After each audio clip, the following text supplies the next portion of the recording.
के बाद स्टार्ट करेंगे कैंसर ऑफ सर्विक्स।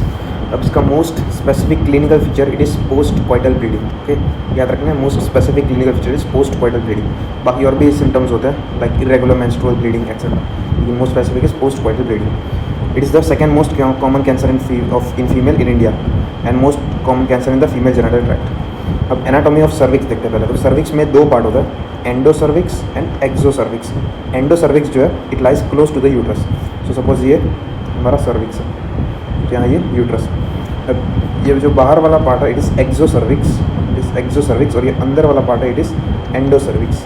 अभी जो एंडो सर्विक्स होता है ये रेड होता है, रेडिश होता है ज़्यादा, और it is lined bye columnar epithelium के अंदर कॉलमनर एपिथेलियम। और बाहर वाला एक्सो सर्विक्स जो होता है it is pinkish in colour and it is lined by stratified squamous epithelium. Clear? तो ये सर्विक्स के पार्ट्स है, endocervix and exocervix. अब जब भी हम पर स्पेकुलम एग्जामिनेशन करेंगे तो उसमें ज़्यादा हमें क्या दिखेगा, एक्सो सर्विक्स।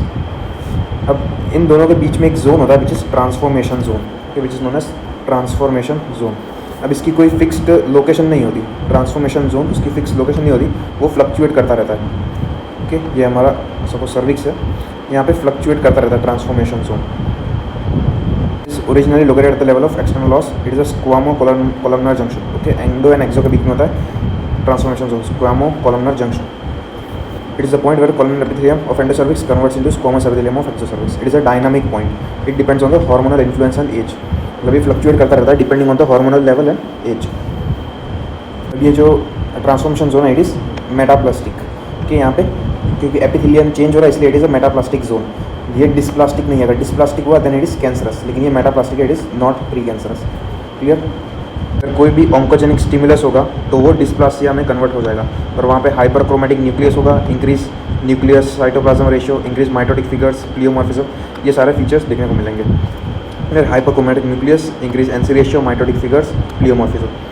अब ये जो स्क्वेमो कोलमनर जंक्शन है इट मूव्स आउट, मतलब कॉलमनर एपिथेलियम वो ज़्यादा हो जाता है, it moves out during pregnancy, puberty and oestrogen. मतलब जब भी ईस्ट्रोजन का लेवल ज़्यादा होता है तो ये जंक्शन जो है वो बाहर की तरफ आता है। ये स्क्वेमो कोलमनर जंक्शन मूव्स आउट, सो कोलमनर एपिथेलियम वो ज़्यादा होगा। ओके, यहाँ पे फिगर ड्रॉ की हुई है, कॉलमनर है, stratified squamous, endocervix and exocervix. अब most common site of carcinoma cervix it is this transformation zone. के transformation zone is the most common site of CA cervix and most common type of CA cervix it is squamous cell carcinoma. Second most common type is adenocarcinoma. Adenocarcinoma specifically होता है due to HPV-18 infection, HPV-18, और इसकी site होती है endocervix. So okay, अगर endocervix involve होगा तो वो क्या हो सकता है, एडिनोकार्सिनोमा हो सकता है, लेकिन overall most common type is squamous cell carcinoma. अब PS एग्जामिनेशन में 3 type of transformation zone, type 1, 2, 3 ये आप पढ़ सकते हो, इसमें हम क्या क्या दिखेगा वो। अब squamous metaplasia it is the most active during adolescence and pregnancy, and squamous metaplasia it is a risk factor for CA cervix. ये जंक्शन मूव्स आउट वो तो हमने देख लिया, और इन कब मूव करता है, जब प्रोजेस्टेरॉन ज़्यादा होता है during menopause and with age. तो ये विथ एज अंदर चला जाता है। क्लियर? तो ये जंक्शन मूव आउट कब करता है, मूव इन कब करता है वो देख लिया हमने। ये बेसिक इंट्रोडक्शन है। उसके बाद पैथोजेनेसिस। अब मोस्ट इंपॉर्टेंट रिस्क फैक्टर वो है HPV infection, human papilloma virus infection. उसमें HPV-16 एंड HPV-18। जो 18 था वो एडिनोकार्सिनोमा करवा रहा था, और जो 16 है जो मोस्ट कॉमन है वो क्या कर रहा था, स्क्वामस सेल कार्सिनोमा। अब यहाँ पे स्क्वेमो कोलमनर जंक्शन, वहाँ पे रिप्लेसमेंट ऑफ कोलमनर एपिथेलियम, तो वहाँ पे अनस्टेबल इमेच्योर सेल्स होते हैं। तो अगर इन्फेक्शन हुआ और इन्फेक्शन परसिस्ट रहा लंबे टाइम तक तो क्या होगा, HPV DNA it integrates into host DNA, और वो फिर ऑन्कोप्रोटीन सिंथेसाइज करता है। ऑन्कोप्रोटीन सिंथेसाइज करता है P53 एंड RB जीन को म्यूटेट करके ऑन्कोप्रोटीन सिंथेसाइज करेगा, तो फिर क्या होगा, मेटाप्लेजिया का डिस्प्लेजिया हो जाएगा, which is pathological and pre malignant, और अल्टीमेटली ये फिर CIN एंड CA कार्सिनोमा में, सॉरी ये CA सर्विक्स में कन्वर्ट होगा। CIN is cervical intraepithelial neoplasia, इसकी most common age is 20 to 35 years and CA cervix after 35 years. तो ये पैथोजेनेसिस है। सबसे पहले इन्फेक्शन होता है, वो परसिस्ट करता है, फिर HPV DNA integrates into host DNA, oncogenic protein synthesis करता है, डिस्प्लेसिया होता है, CIN होता है which is a pre malignant condition and CA cervix, ये उसकी पैथोजेनेसिस। फिर अपग्रेड्स ऑफ डिस्प्लेसिया ये हम आगे देखते हैं। सिर्फ अभी इतना याद रखना, LSIL होता है और HSIL। HSIL is high squamous intraepithelial lesion, कि मोस्टली स्क्वामस सेल कार्सिनोमा होता है इसलिए हाई स्क्वामस इंट्राएपिथेलियल, और ये लो स्क्वामस इंट्राएपिथेलियल लीजन, ये माइल्ड होता है, और HSIL वो मॉडरेट एंड सीवियर होता है। CIN की भी ग्रेडिंग है। CIN 1 is LSIL, CIN 2 is HSIL, CIN 3 HSIL। ये हम आगे डिटेल में देखेंगे। अभी इतना याद रखो, इन्वेसिव कार्सिनोमा, अगर बेसमेंट मेम्ब्रेन ब्रीच हो जाए तो इसका मतलब it's a carcinoma of cervix. अगर वो ब्रीच नहीं हो रही है देन इट इज़ CIN, लेकिन एक बार ब्रीच हो गई then it is CA cervix. बस पहले गाइडलाइंस ऑफ स्क्रीनिंग। तो स्क्रीनिंग बहुत इंपॉर्टेंट है। स्क्रीनिंग में 4 मेथड्स यूज़ होती है। पहली most important pap smear, then HPV DNA testing, visual inspection under acetic acid and visual inspection under Lugol's iodine. तो ये 4 methods of screening. Screening start कब करते हैं? By 21 years of age, irrespective of the sexual activity. Okay, 21 years of as याद रखना है, यहाँ से हम स्क्रीनिंग स्टार्ट करते हैं। और कौन सी मेथड यूज़ करते हैं? Pap smear. अगर सिर्फ पैप स्मीयर करेंगे तो it is done every 3rd yearly, मतलब एवरी 3 ईयर्स हम क्या करेंगे? Pap smear. And by the time the girl reaches 30 years of age तब हम पैप स्मीयर के साथ साथ HPV DNA टेस्ट उसको भी ऐड कर देंगे, HPV DNA टेस्ट। और इसको हम करते हैं एवरी 5 ईयर्स। ये वाला एवरी 3 ईयर्स, ये वाला एवरी 5 ईयर्स। स्टार्ट कब करते हैं? After 30 years of age. Clear? इसका एडवांटेज ये है कि एक तो इन्हें को टेस्ट बोलते हैं, दोनों साथ में कर रहे हैं। HPV DNA टेस्ट उसकी हाई सेंसिटिविटी है और pap smear it has high specificity. मतलब अगर ये नेगेटिव आया देन पैप स्मीयर CIN नहीं है, मतलब high sensitivity and high specificity हो जाती है। It is done every 5 years. 21 to 29 years every 3 years pap smear, फिर 30 to 65 years every 5 years pap plus HPV DNA test. अब ये स्क्रीनिंग स्टॉप कब करेंगे?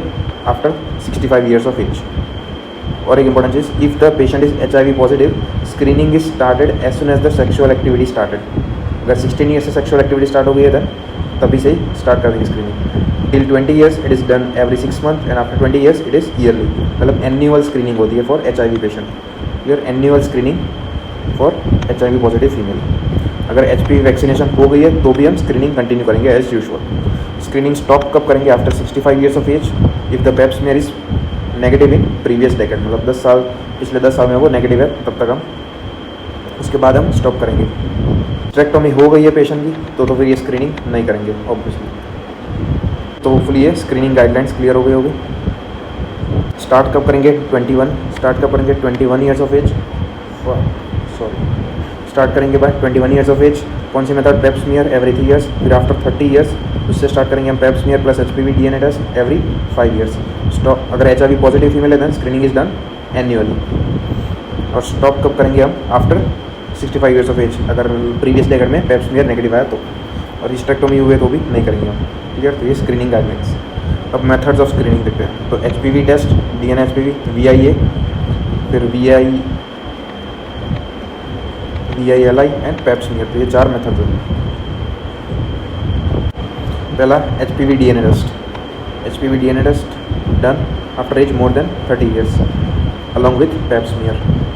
एंड अगर ये पॉजिटिव आया then current high risk HPV infection है, अगर नेगेटिव आया then no high risk HPV infection current. उसके बाद second is visual inspection under acetic acid, VIA। इसमें हम एसिटिक एसिड अप्लाई करते हैं ऑन द सर्विक्स और वहाँ पे चेंजेस देखते हैं। तो अगर एसिटिक एसिड जो म्यूकोसा है it takes up acetic acid, इसका मतलब वो एबनॉर्मल है। जो एसिटो वाइट एरियाज होंगे वो स्टेन्ड होंगे, उसका मतलब they are dysplastic and abnormal areas, कि they are dysplastic and abnormal areas. मतलब अगर उन्होंने स्टेन पिकअप किया so they are abnormal areas या डिस्प्लास्टिक एरिया। इसमें increase NC ratio, cells dehydrated, cells coagulated. अगर पिंक अपीयर होगा इसका मतलब उन्होंने स्टेन पिकअप नहीं किया है, so they are normal and healthy mucosa. Hopefully clear होगा ये pick up stain acetowhite areas, they are dysplastic. फिर है visual inspection under Lugol's iodine. इसमें हम लुगोल्स आयोडीन अप्लाई करते हैं सिमिलर, और इसमें उल्टा है, नॉर्मल एपिथेलियम जो होता है वो स्टेन ले लेता है, मतलब दे अपीयर ब्राउन कलर, लेकिन जो अनस्टेन्ड एरिया होता है या फिर कुछ येलोइश एरिया होता है दे आर एबनॉर्मल एरियाज। ये अनस्टेन्ड एरिया याद रखना, so they are abnormal areas, they don't take up stain. तो ये 3 मेथड हो गई, HPV DNA टेस्ट, VIA, VILI। Fourth is pap smear test. It is a cytological studies. इसमें हम स्टडी ऑफ सेल्स करते हैं, जिसमें सर्वाइकल एपिथेलियल सेल्स हम स्टडी करते हैं। स्क्रीनिंग फॉर CIN है, CA सर्विक्स। इसमें इन 2 इंस्ट्रूमेंट यूज़ होता है, IRS spatula and endo cervical brush. तो ये इंस्ट्रूमेंट जो देख रहे हो it is the IRS spatula. It is use to take the sample from the exo cervix. और दूसरा होता है एंडो सर्वाइकल ब्रश, कुछ इस तरीके का होता है। endocervical brush. It is used to take samples from the endocervix. Clear? And most common site is transformation zone. Most common variety is SS. The site of adenocarcinoma it is endocervix. सो अगर हम suspect करेंगे कि endocervix में carcinoma है तो वो adenocarcinoma हो सकता है, और उसके लिए हम कौन सा इंस्ट्रूमेंट यूज़ करेंगे to take the sample? Endocervical brush. We take the specimen from the transformation zone, फिर सर्वाइकल स्मीयर में प्लेस करता है, और फिर पेप साइटोलॉजी स्टडीज. जो फिक्सेटिव यूज़ होता है it is 95% ethyl alcohol. Best time to take the sample is peri ovulatory phase. Stain उसका नाम है Papanicolaou stain. Papanicolaou stain कुछ ब्लूइश टाइप का स्टेन होता है.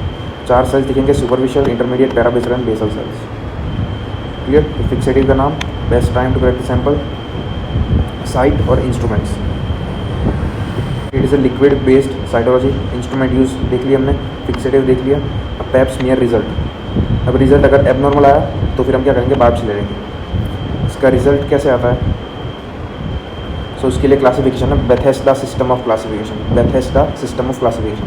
अब ये नॉर्मल हो सकता है, इन्फेक्शंस आ सकते हैं, रिएक्टिव चेंजेस आ सकते हैं. अगर रिएक्टिव चेंजेस आए दैन वी गिव एंटीबायोटिक्स. ये 3. देन उसके बाद LSIL, HSIL. LSIL करस्पॉन्ड करा था विद CIN1, HSIL करस्पॉन्ड करा था with CIN2 and 3 which is pre malignant. उसके बाद हो सकता है ASCUS, atypical squamous cell of unknown significance. Atypical squamous cell of unknown significance, और ये स्क्वामस सेल्स हैं. उसके बाद हो सकता है atypical squamous cell of HPE cannot exclude. Important नहीं, ये याद रखना. AGUS, एटिपिकल ग्लैंडुलर सेल्स, मतलब ये ग्लैंडुलर सेल्स है जो एडिनोकार्सिनोमा में होता है. एडिनोकार्सिनोमा, तो इसमें से हम सैंपल लेंगे from endocervix with the endocervical brush. Clear? तो इतनी फाइंडिंग्स हो सकती है. LSIL, HSIL, ASCUS, ASC, atypical glandular cell of unknown significance. ये फाइंडिंग्स हो सकती है ऑफ पेप स्मीयर. तो हमने चारों स्क्रीनिंग मेथड्स देख ली. अब यहाँ पे दी हुई है चारों मेथड्स ऑफ स्क्रीनिंग और उसका result. HPV DNA analysis positive आया, या फिर VIA, VILI वो पॉजिटिव आया. पेप स्मीयर की फाइंडिंग LSIL आई, ASCHI, HSIL आई. इसका मतलब स्क्रीनिंग इज पॉजिटिव. तो नेक्स्ट स्टेप हमारा क्या होगा? कोल्पोस्कोपी. कोल्पोस्कोपी कुछ नहीं है, सिर्फ एक मैग्नीफिकेशन इंस्ट्रूमेंट है जिससे हम डायरेक्टली सर्विक्स को देख सकेंगे, और फिर जहाँ पे लीजन प्रेजेंट है वहाँ से हम सैंपल ले लेंगे, बायोप्सी सैंपल, फिर वहाँ से हम बायोप्सी ले लेंगे. So colposcopy it is use to take the biopsy. Colposcopy देख लिया, फिर वो बायोप्सी कहाँ जाएगी? हिस्टोपैथोलॉजिकल इन्वेस्टिगेशन में, हिस्टोपैथोलॉजिकल एग्जामिनेशन में. वहाँ फिर हमें ग्रेड पता चलेगा, CIN 1, 2, 3 या CA सर्विक्स क्या है वो हमें पता चलेगा, और उसके अकॉर्डिंग फिर हम मैनेजमेंट करेंगे. तो ये पूरी टाइम लाइन होती है. क्लियर? स्क्रीनिंग, उसके बाद second is colposcopy, then biopsy, histopathological examination, then grading and then management. Clear? CIN 1, 2, 3 CA cervix सबकी मैनेजमेंट अलग अलग होती है. अब colposcopy it is a magnifying instrument. It visualize only exocervix. Okay, only exocervix it is present. So अगर pap smear में glandular cell carcinoma आया तो उसमें हम एक कोनाइजेशन प्रोसीजर करते हैं. कोनाइजेशन इसका मतलब हम एंडोसर्विक्स एंड एक्सोसर्विक्स उनको रिमूव कर देंगे. कोनाइजेशन क्योंकि हमें बाहर से पता ही नहीं चला कि एंडोसर्विक्स में है कि नहीं है, तो ये एक इंडिकेशन है. अब कॉल्पस मतलब cervix plus 4 vaginal fornices. Colpos is cervix plus 4 vaginal fornices. और ये कॉल्पस कभी कब करते हैं? स्क्रीनिंग मेथड वो पॉजिटिव आए तब. वहाँ से फिर हम बायोप्सी लेते हैं to further document any visible abnormality. Colposcopy सबसे पहले हम पर स्पेकुलम, जो स्पेकुलम होता है उसे इंसर्ट करेंगे. वहाँ से अगेन एसिटिक एसिड स्टेनिंग करेंगे. वहाँ से जो एसिडोवाइट लीजन्स है दे आर डिस्प्लास्टिक, तो वहाँ से वो एरिया से हम फिर बायोप्सी ले लेंगे. क्लियर? हम स्टेन करेंगे, जो एसिडोवाइट लीजन्स होते हैं वहाँ से हम बायोप्सी ले लेंगे, और वो बायोप्सी फिर हिस्टोपैथोलॉजिकल एग्जामिनेशन के लिए भेजेंगे. अब ये बायोप्सी या तो पंच बायोप्सी हो सकती है, कोन बायोप्सी, या एंडोसर्वाइकल सैम्पलिंग. एंडोसर्वाइकल सैम्पलिंग ये तब करता है जब तक स्क्वामोकोलमन जंक्शन इज नॉट विजुअलाइज्ड. जो ग्लैंडुलर कार्सिनोमा होता है उसमें, या कार्सिनोमा. तो क्लियर? ये कोल्पोस्कोपी के बारे में कि इस तरीके का इंस्ट्रूमेंट होता है. यहाँ पर स्क्रीन में हमें मॉनिटर होता है, और ये यहाँ से हम बायोप्सी ले लेते हैं. कोल्पोस्कोपी. उसके बाद ये कुछ स्पेशल केसेस है, ये आप देख सकते हो 1, 2, 3, 4.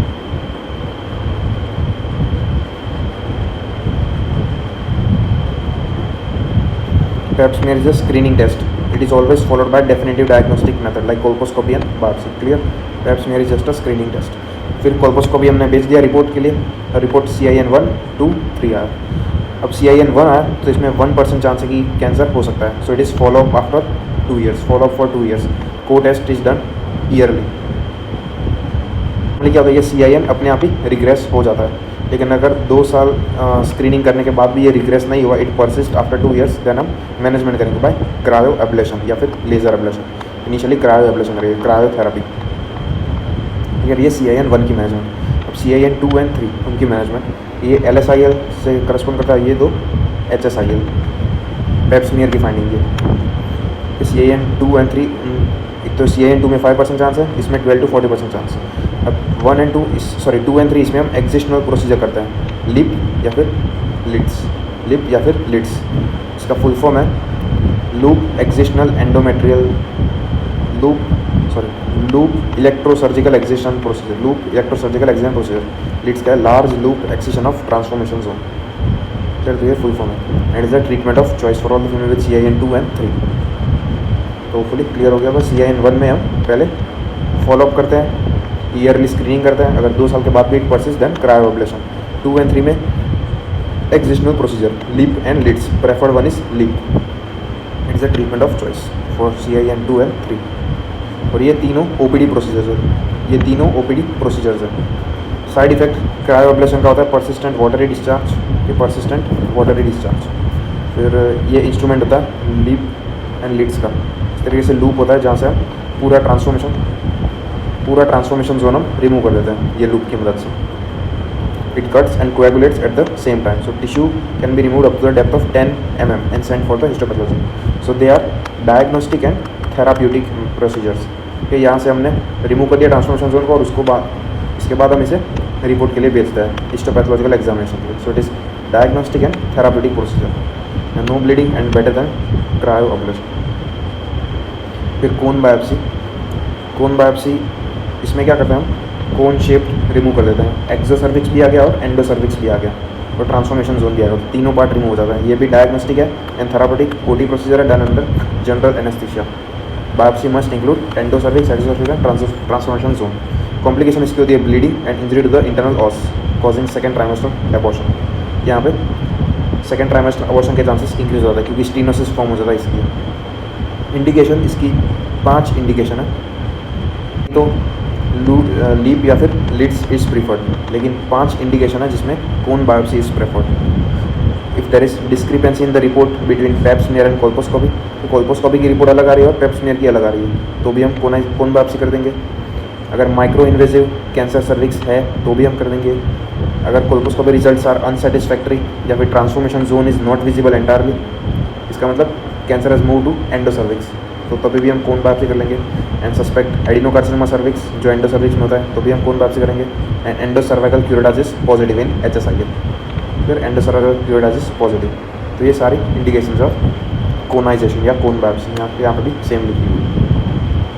ये एक बार ध्यान से पढ़ लेना. अब डायग्नोस्टिक प्रोसीजर आफ्टर पेप स्मीयर. अगर ट्रांसफॉर्मेशन जोन 1 and 2 है देन कोल्पोस्कोपी. ट्रांसफॉर्मेशन जोन 3 है, इसका मतलब हमें पूरा ट्रांसफॉर्मेशन जोन नहीं दिख रहा 3 का मतलब, सो उसमें कोनाइजेशन करता है, इसमें हमें दिखता है इसलिए कोल्पोस्कोपी. क्लियर? ये लाइन मैंने पहले बता दी. अब अगेन ये पेप स्मीयर के बारे में ही है जो आगे इंपॉर्टेंट बातें बता दी. कि ये ग्रेडिंग दी हुई है पेप स्मीयर की है. Then CIN and Bethesda classification. CIN 1 and 2 1 corresponds with LSIL, 2 and 3 correspond with HSIL. 3 HSIL और बेसमेंट मेम्ब्रेन इन्वेड हो गई then it is invasive carcinoma of cervix. अब CIN के बारे में देखते हैं कि CIN it is presence of dysplasia in the epithelium but basement membrane is not invaded, basement membrane is not breached. अब इसका WHO क्लासिफिकेशन है बेथेस्डा, बहुत बार बता दिया. CIN 1 is LSIL, CIN 2, 3 it is HSIL. CIN 1 it is mild dysplasia, 2 is moderate, 3 is severe dysplasia. Mild dysplasia इसमें less than 1/3 of the epithelium is involve. Moderate में less than 2/3 of the epithelium, severe में more than 2/3 of the epithelium, and carcinoma in situ, इसमें full epithelium is involve, full epithelium is involve, but basement membrane is not breached. CA cervix में basement membrane is breached, फिर CA cervix में basement membrane is breached या फिर broken. तो hopefully ये clear हो गया होगा। CIN1 mild, CIN2 moderate, CIN3 severe, and carcinoma in situ is intact membrane and full epithelium is involved. Here, the rate of conversion of cancer, most common is HPV. Diagnosis, okay, ये screening methods है और diagnosis बहुत बार देख लिया, ये देख लिया। Colposcopy उसके बारे में देख लिया। Confirmation of diagnosis by biopsy, और पैप अबनॉर्मल आया था बायोप्सी करेंगे by colposcopy. Management of CIN1, it is cryoablation, 2 and 3 it is excision, leads या limb, या दूसरा हो सकता है कोनाइजेशन या कोन बायोप्सी। उसकी 5 इंडिकेशन वो भी बता दी। 1 is observation plus pap, last में क्रायोअब्लेशन, 2 and 3 में limb। बस तो ये था इंट्रोडक्शन ऑफ सर्वाइकल कैंसर। अब देखेंगे कैंसर सर्विक्स के बारे में। Most common variety it is squamous cell carcinoma, उसमें भी केराटिनाइजिंग एंड नॉन केराटिनाइजिंग होती है। Second most common variety is adenocarcinoma. अब लिम्फेटिक ड्रेनेज ऑफ सर्विक्स, तो सेंटिनल या फिर first lymph node involve, it is the paracervical lymph node, it is the paracervical lymph node, ये first group of lymph node है। उसके बाद parametrial lymph node, ये paracervical greater then पैरामेट्रियल, फिर obturator, then internal iliac, external iliac, common iliac, और end में para aortic. Clear? Paracervical, parametrial, it drains into obturator, then iliac lymph nodes, and then para-aortic lymph nodes. Risk factors, तो पहला है early intercourse, early childbirth, कि early intercourse, early childbirth, then high parity, कि याद रखना high parity is a risk factor for cervical cancer, then multiple sexual partners, concomitant STDs, low socioeconomic status, smoking is for squamous cell carcinoma specifically, OCP is for adenocarcinoma, then immunocompromised patient like HIV infection। तो ये सारे risk factor है। क्या क्या risk factor नहीं है, तो वो ये early menarche, late menopause, nulliparity, family history, this are not the risk factor for cervical cancer. Clear? उसके बाद ये हमने लिम्फ नोड्स देख लिए, यहाँ पे भी लिम्फ नोड्स दिए हैं।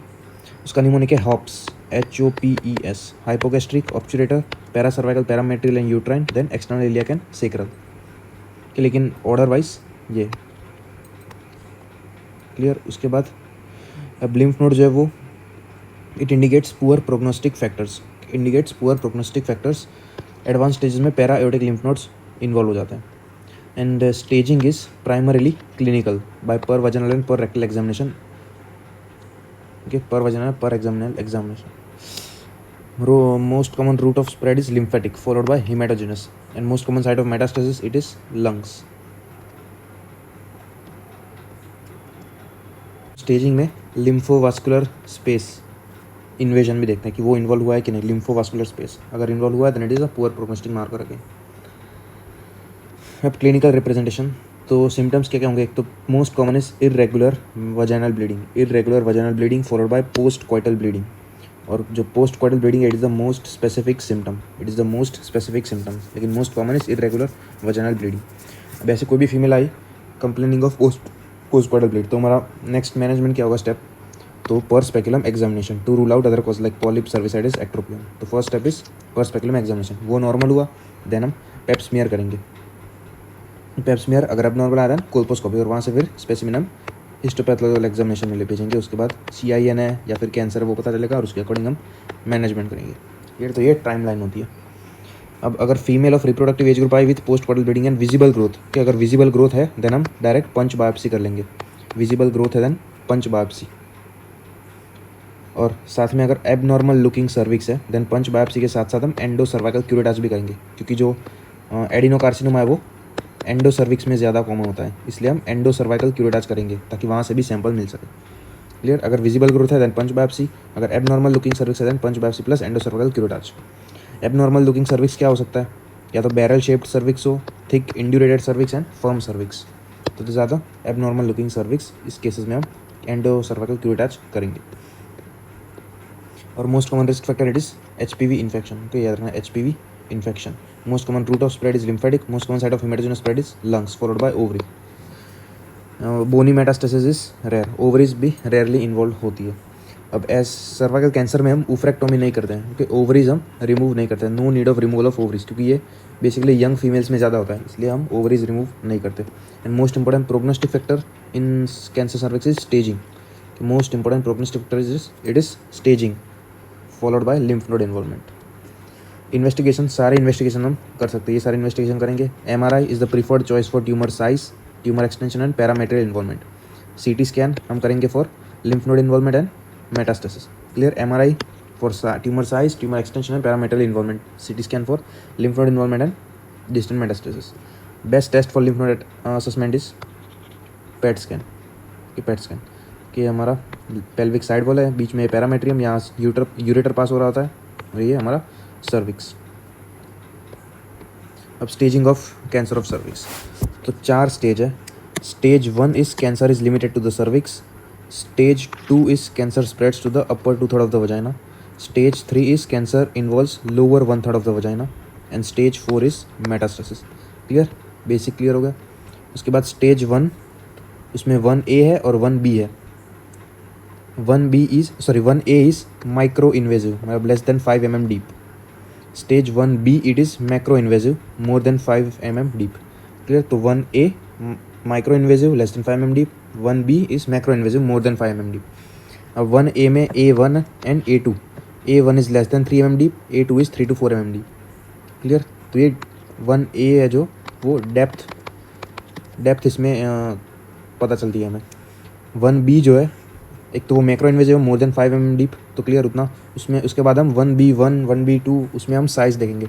1B1 में साइज लेस देन 2 सेंटीमीटर, उसके बाद मोर देन इक्वल 2 सेंटीमीटर या 2 to 3 सेंटीमीटर, एंड 1B3 में more than 4 centimetre, more than equal to 4 centimetre. और इसमें ट्रीटमेंट इज़ कीमो रेडिएशन, ये तो हम आगे देखेंगे। तो होपफुली क्लियर हो गया। 1 में cancer is limited to cervix, 1A में माइक्रो इन्वेजन, 1B में macro invasion less than 5 mm deep, इसमें मोर देन 5 mm डीप।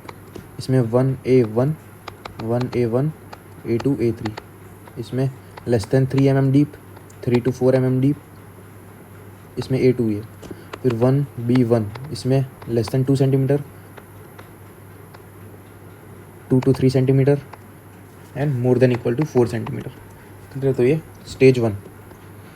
इसमें treatment of choice it is surgery except for 1B3, कि अगर ट्यूमर की size more than equal to 4 centimetre है then treatment will be chemo radiation. उससे अगर कम होगी तो इट इज़ सर्जरी। अब देखते हैं स्टेज 2 में। Stage 2 cancer spread to upper 2/3 of the vagina. अब 2A and 2B। 2A is parametrium not involve and 2B is parametrium involve. उसके बाद 2A1 2A2। 2A1 में tumour size less than 4 centimetre, 2A2 में more than 4 centimetre के। Stage 2 इसमें cancer spread to upper 2/3 of vagina. इसमें भी 2A 2B। 2A is parametrium not involve, 2B means parametrium is involve. फिर size matter नहीं करती, पैरामेट्रियम involve हो गया मतलब वो 2B।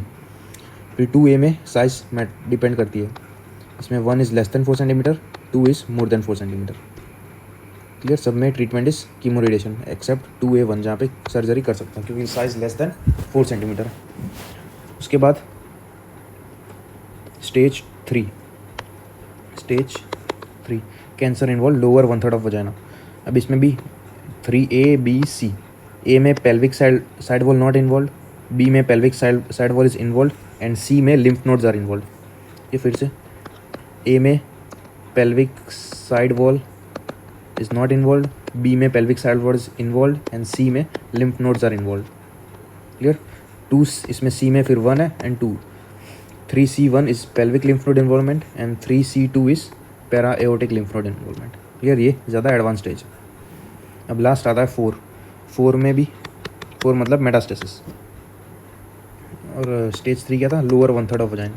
स्टेज 4 इज मेटास्टेसिस, इसमें A and B. A is regional metastasis, bladder and bowel, and B is distance metastasis like lungs, superficial inguinal lymph node involvement. Is superficial inguinal lymph node involvement. Clear? तो ये staging hopefully easy way में समझ आ गई होगी। यहाँ पे भी वही दिया है। Stage 1 limited to cervix, stage 2 upper 1/2 of vagina, stage 2B parametrium is involved but not up to the lateral pelvic bone. Stage 3A lower one third of vagina. Stage 3B parametrium up to the lateral pelvic. Stage 3 is lymph node involvement. 4A is bladder and rectum. 4B is distal metastasis. Okay, one इतना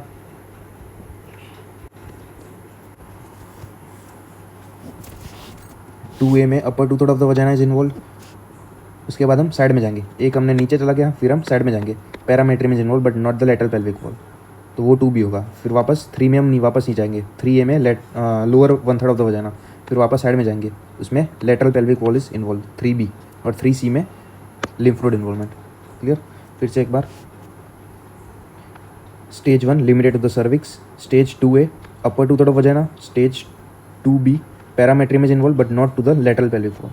फिर वापस नीचे stage 3A, उसमें lower one third of vagina. Stage 3B lateral pelvic wall is also involve, parametrium up to the lateral pelvic wall. उसके बाद stage 3C, उसमें lymph node involvement. और 4 is metastasis. 4 is bladder and rectum and 4B is distal metastasis, example lung. तो hopefully ये staging clear हो गया होगा. पहले नीचे जाएंगे, फिर साइड में, फिर नीचे, फिर साइड में.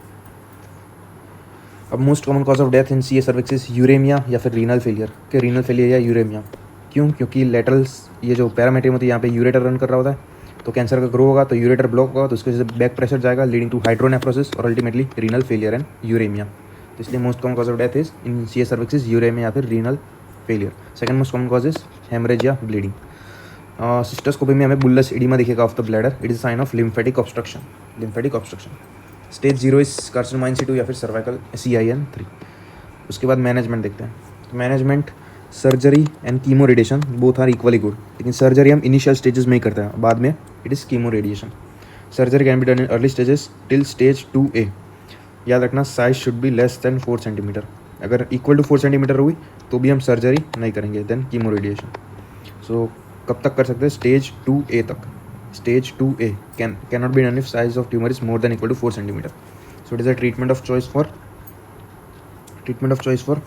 1A, 1B, sorry 1A, A1, 1A2, 1B1, 1B2. 1B3 में नहीं, क्योंकि इसमें साइज़ ज़्यादा हो जाती है. 2A1 इसमें भी लेस देन 4 सेंटीमीटर, इसलिए इसमें भी कर सकते हैं. फिर 2A2 में भी नहीं कर सकते क्योंकि साइज़ ज़्यादा है. और इसके बाद से तो सब में कीमो रेडिएशन. तो 2A2 याद रखना है, 2A2 तक कर सकते हैं, उससे पहले करना है हमें. 2A2 से स्टार्ट हो जाता है कीमो रेडिएशन. और 1B3 बीच में एक एक्सेप्शन आता है जहाँ पे कीमो रेडिएशन करें, क्योंकि size is more than 4 centimetre. Hopefully clear हो गया होगा. 1B3 नहीं कर सकते हैं, 2A2. Second is radiotherapy. Can be done in all stages, preferred in later stages from stage 2A2 onwards. Treatment of choice for this stages.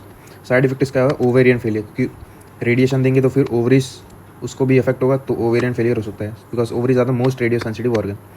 तो ovarian failure most important side effect. दूसरा fibrosis of vagina. Chemo radiation. Before radiotherapy हम एक drug देते हैं, यहाँ पे इस case में है सिस्प्लेटिन. सिस्प्लेटिन क्या करती है? रेडियोथेरेपी की सेंसिटाइजेशन इंक्रीज करती है. So it is a radio sensitizer cisplatin. Hence radiotherapy is preferred called chemo radiation.